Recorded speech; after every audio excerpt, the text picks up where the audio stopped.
He is angling to be the next sheriff of Wall Street. Eric Dinallo joins us. He's a Democratic candidate for New York State Attorney General and former superintendent of insurance for New York State, and also a professor at New York University's Stern School of Business. So I can start calling you professor now, right? No, that's okay. Please call me Eric. Okay.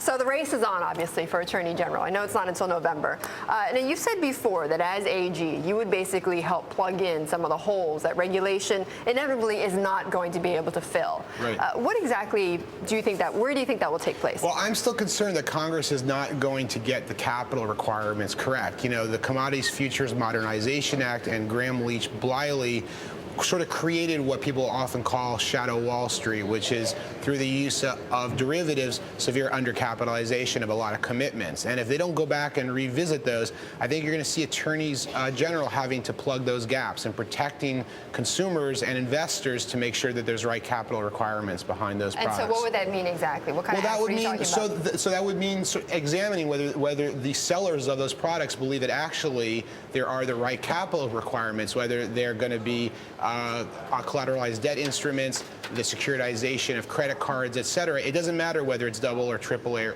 rated. Does the seller actually believe that it's a good investment? And this is important because what you've said all along is that it's the derivatives that have really caused this crisis, right? I mean, particularly with your experience in AG. And by the way, I'm not like somebody who thinks that those are the worst things ever invented. They're excellent for hedging. They do have some importance in doing indexes, but we basically permitted all of Wall Street, all of banking, to reproduce banking, insurance, securities, gambling, which used to have well-known capital requirements, and then you see just 10 years later, the financial crisis. That's not a coincidence. That, to me, is a clear cause and effect.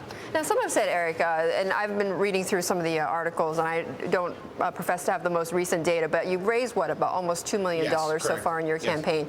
A lot of that, or some of that, coming from some Wall Streeters themselves. We're talking about David Einhorn, Zoe Cruz, and others. And some would then suggest that that means that you are going to have a harder time dealing with these folks if things like that come up to light. I don't think that criticism really holds, because my whole history has been about protecting consumers and investors. The people who have contributed to my campaign, we've spoken, they want to see serious, clear enforcement and an increase in regulation, and they think I'm the right person for the job, that I understand that we are coming into a situation where the economy has to grow and it is fragile, but at the same time, lawbreakers and people who don't get it right should be taken out of the system.